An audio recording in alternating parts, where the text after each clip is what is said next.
Selamat tahun Tribuners, berjumpa lagi bersama saya Fenty Lilian. Kali ini di live update berita konflik Rusia versus Ukraina. Sebagaimana diketahui, Turki menjadi anggota NATO. Namun Turki tak mau mengikuti langkah Barat untuk menjatuhkan sanksi terhadap Rusia. Hal ini karena Turki sudah mengetahui pemberian sanksi hanya mendatangkan kerugian ekonomi negaranya. Sementara itu, operasi militer khusus Rusia ke Ukraina hingga kini terus berlangsung, bahkan bergerak maju ke kota Lysychansk. Terkini, Presiden Ukraina Volodymyr Zelensky meminta para pemimpin negara Barat agar secepatnya mengirimkan senjata. Berikut ini update berita konflik Rusia versus Ukraina edisi Selasa 28 Juni 2022. Sebagaimana diketahui, Turki menjadi anggota NATO, namun Turki tak mengikuti langkah Barat untuk menjatuhkan sanksi terhadap Rusia. Hal ini karena Turki sudah mengetahui pemberian sanksi hanya mendatangkan kerugian ekonomi negaranya. Dikutip dari tribunnews.com, tampaknya Turki tidak mau ikut campur dalam konflik Rusia dan Ukraina. Hal ini terlihat saat Turki tidak bergabung dengan Barat yang menjatuhkan sanksi ke Rusia. Seperti diketahui, negara-negara Barat yang tergabung NATO sangat mengecam operasi militer khusus Rusia ke Ukraina. Untuk menekan Rusia, Barat terus menjatuhkan sanksi, termasuk sanksi ekonomi. Turki tidak mengikuti langkah Barat karena bakal merugikannya. Juru bicara Kepresidenan Turki, Ibrahim Kalin, mengatakan pertimbangan ekonomi pragmatis dan kebijakan keseimbangan menjadi alasan bagi Turki, dan diungkapkannya Turki bergantung pada sumber energi Rusia. Selain itu, alasan Turki lainnya untuk melindungi kepentingan negaranya. Bahkan Turki juga tidak mendukung pemberian sanksi kepada miliarder atau penguasa Rusia.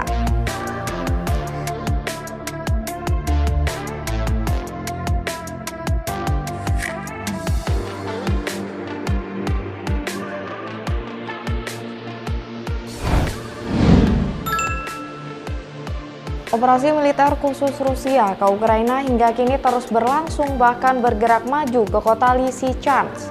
Terkini, Presiden Ukraina Volodymyr Zelensky meminta para pemimpin negara Barat agar secepatnya mengirimkan senjata. Dikutip dari tribunnews.com, pasukan senjata dari Barat terus dibutuhkan Ukraina. Hal ini mengingat Rusia terus menggempur Ukraina Timur, tepatnya di kawasan Donbas. Setelah memegang kendali di Severodonetsk, kini Rusia bergerak menyerang kota Lysychansk. Kota tersebut berdekatan dengan kota Severodonetsk. Mengenai hal ini, Zelensky menekankan negaranya sangat membutuhkan lebih banyak senjata, termasuk sistem pertahanan udara modern. Untuk itu, ia mendesak Barat agar memasok senjata lebih cepat. Saat Zelensky berkesempatan menyampaikan pidatonya di KTT G7 secara online, ia meminta bantuan lainnya, yakni meminta bantuan untuk mengekspor gandum dari Ukraina dan lebih banyak sanksi terhadap Rusia. Selain itu, Zelensky juga meminta jaminan keamanan terhadap Barat. Sementara itu, pihak Amerika Serikat mengatakan Barat berkomitmen terus mendukung Ukraina, baik dukungan keuangan, kemanusiaan, militer, dan diplomatik selama dibutuhkan.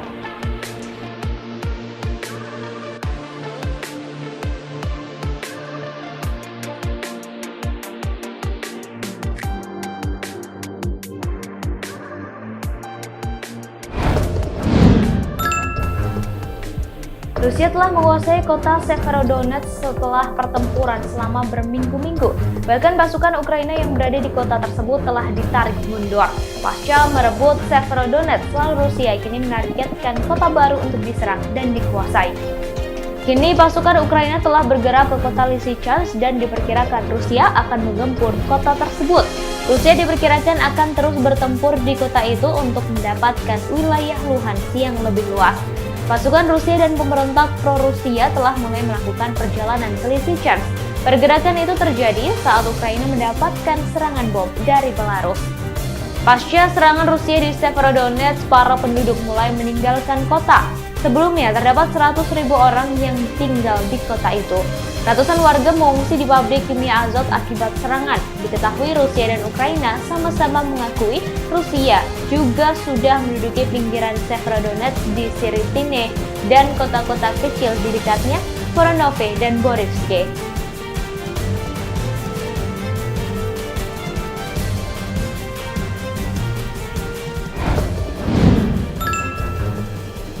Rudal TOS-1A telah diluncurkan pasukan Rusia ke posisi tentara Ukraina. Diketahui rudal TOS-1A merupakan rudal yang paling ditakuti.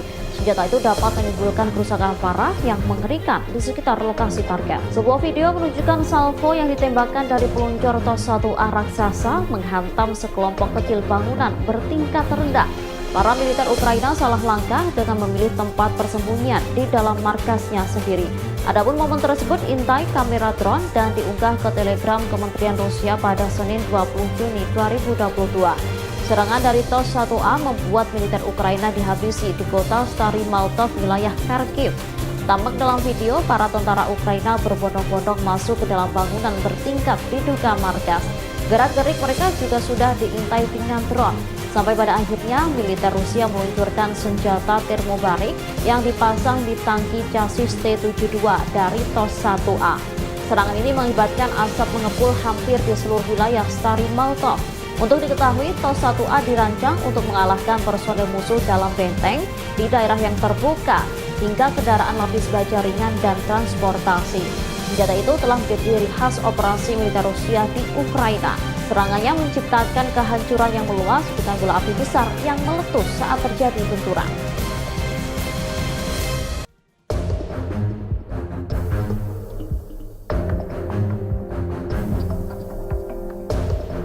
Presiden Joko Widodo di hadapan Presiden Amerika Serikat Joe Biden dalam forum KTT G7 yang berlangsung di Elmau, Jerman, menyerukan agar komoditas pangan dan pupuk Rusia tak diberi sanksi. Menurut Presiden Jokowi, hal ini perlu dilakukan agar dapat mengatasi krisis pangan yang mengancam negara-negara berkembang. Dikutip dari tribunnews.com, hal ini disampaikan Presiden Jokowi dalam forum tersebut dan mengambil topik ketahanan pangan dan kesetaraan gender.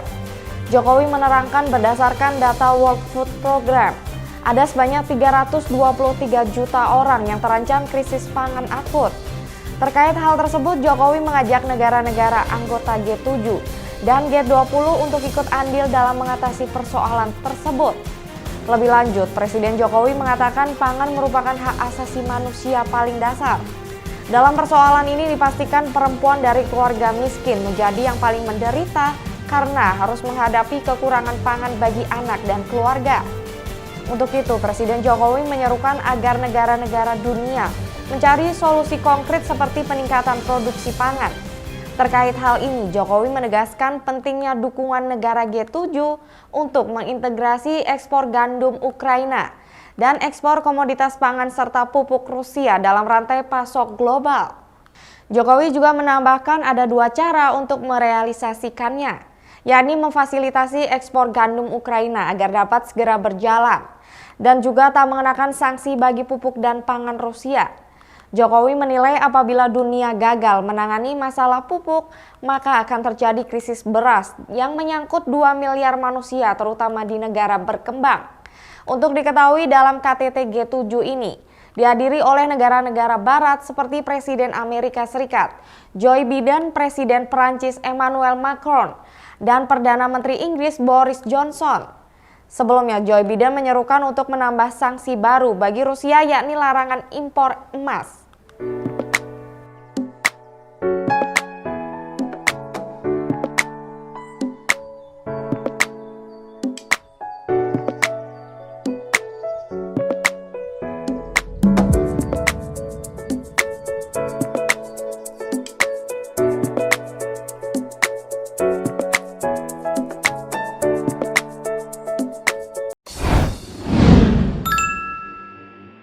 Sebagaimana diketahui, Turki menjadi anggota NATO, namun Turki tak mengikuti langkah Barat untuk menjatuhkan sanksi terhadap Rusia.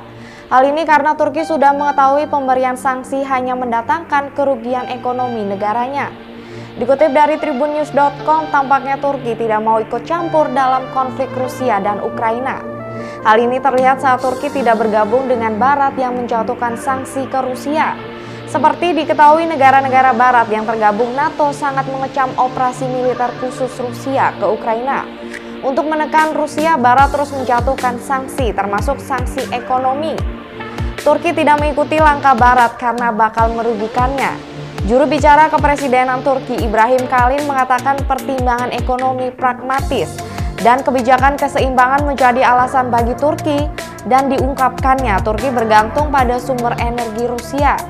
Selain itu, alasan Turki lainnya untuk melindungi kepentingan negaranya. Bahkan Turki juga tidak mendukung pemberian sanksi kepada miliarder atau penguasa Rusia.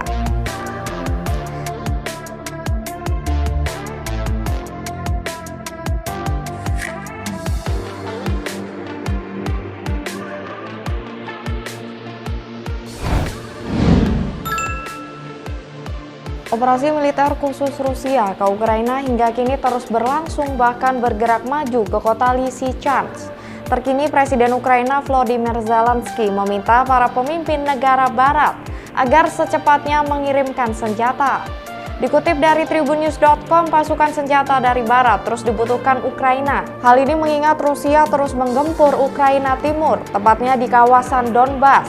Setelah memegang kendali di Severodonetsk, kini Rusia bergerak menyerang kota Lysychansk. Kota tersebut berdekatan dengan kota Severodonetsk. Mengenai hal ini, Zelensky menekankan negaranya sangat membutuhkan lebih banyak senjata, termasuk sistem pertahanan udara modern. Untuk itu, ia mendesak Barat agar memasok senjata lebih cepat.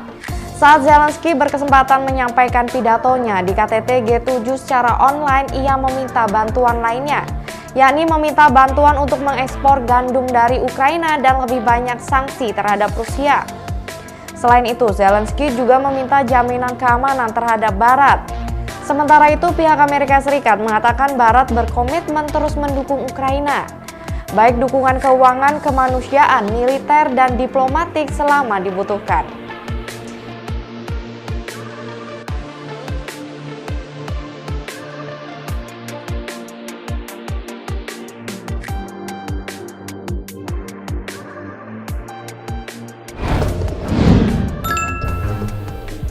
Rusia telah menguasai kota Severodonetsk setelah pertempuran selama berminggu-minggu.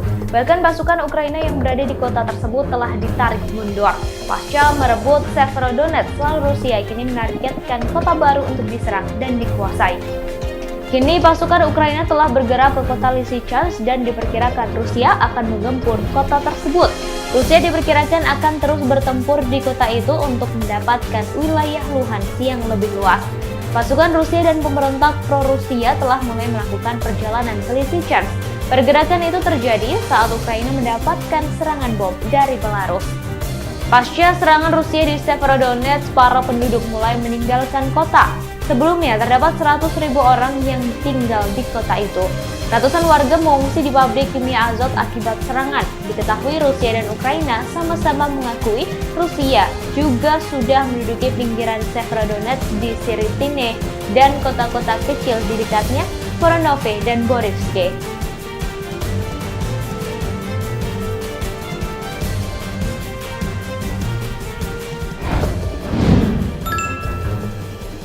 Rudal TOS-1A telah diluncurkan pasukan Rusia ke posisi tentara Ukraina. Diketahui rudal TOS-1A merupakan rudal yang paling ditakuti. Senjata itu dapat menimbulkan kerusakan parah yang mengerikan di sekitar lokasi target. Sebuah video menunjukkan salvo yang ditembakkan dari peluncur TOS-1A raksasa menghantam sekelompok kecil bangunan bertingkat rendah. Para militer Ukraina salah langkah dengan memilih tempat persembunyian di dalam markasnya sendiri. Adapun momen tersebut intai kamera drone dan diunggah ke Telegram Kementerian Rusia pada Senin 20 Juni 2022. Serangan dari TOS-1A membuat militer Ukraina dihabisi di kota Stary Maltov, wilayah Kharkiv. Tampak dalam video, para tentara Ukraina berbondong-bondong masuk ke dalam bangunan bertingkat diduga markas. Gerak-gerik mereka juga sudah diintai dengan drone. Sampai pada akhirnya, militer Rusia meluncurkan senjata termobarik yang dipasang di tangki chassis T-72 dari TOS-1A. Serangan ini mengakibatkan asap mengepul hampir di seluruh wilayah Stary Maltov. Untuk diketahui, TOS-1A dirancang untuk mengalahkan personel musuh dalam benteng di daerah yang terbuka, hingga kendaraan lapis baja ringan dan transportasi. Senjata itu telah menjadi ciri khas operasi militer Rusia di Ukraina. Serangannya menciptakan kehancuran yang meluas dengan bola api besar yang meletus saat terjadi benturan.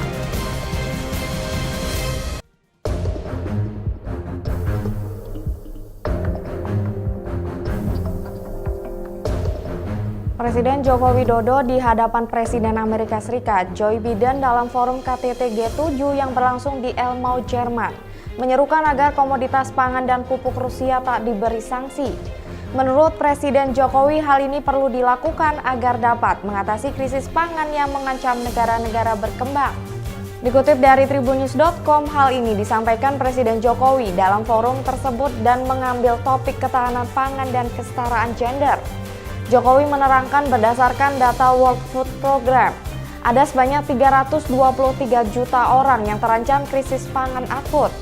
Terkait hal tersebut, Jokowi mengajak negara-negara anggota G7 dan G20 untuk ikut andil dalam mengatasi persoalan tersebut. Lebih lanjut, Presiden Jokowi mengatakan pangan merupakan hak asasi manusia paling dasar. Dalam persoalan ini dipastikan perempuan dari keluarga miskin menjadi yang paling menderita karena harus menghadapi kekurangan pangan bagi anak dan keluarga. Untuk itu, Presiden Jokowi menyerukan agar negara-negara dunia mencari solusi konkret seperti peningkatan produksi pangan. Terkait hal ini, Jokowi menegaskan pentingnya dukungan negara G7 untuk mengintegrasi ekspor gandum Ukraina dan ekspor komoditas pangan serta pupuk Rusia dalam rantai pasok global. Jokowi juga menambahkan ada dua cara untuk merealisasikannya, yakni memfasilitasi ekspor gandum Ukraina agar dapat segera berjalan, dan juga tak mengenakan sanksi bagi pupuk dan pangan Rusia. Jokowi menilai apabila dunia gagal menangani masalah pupuk, maka akan terjadi krisis beras yang menyangkut 2 miliar manusia terutama di negara berkembang. Untuk diketahui dalam KTT G7 ini, dihadiri oleh negara-negara barat seperti Presiden Amerika Serikat Joe Biden, Presiden Perancis Emmanuel Macron, dan Perdana Menteri Inggris Boris Johnson. Sebelumnya, Joe Biden menyerukan untuk menambah sanksi baru bagi Rusia, yakni larangan impor emas.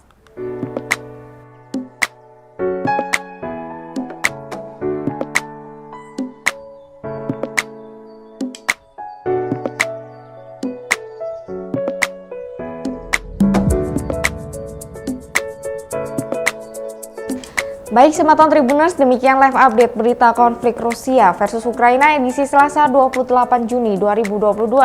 Saya bersama seluruh kru yang bertugas izin pamit undur diri. Terima kasih dan selamat melanjutkan aktivitas Anda.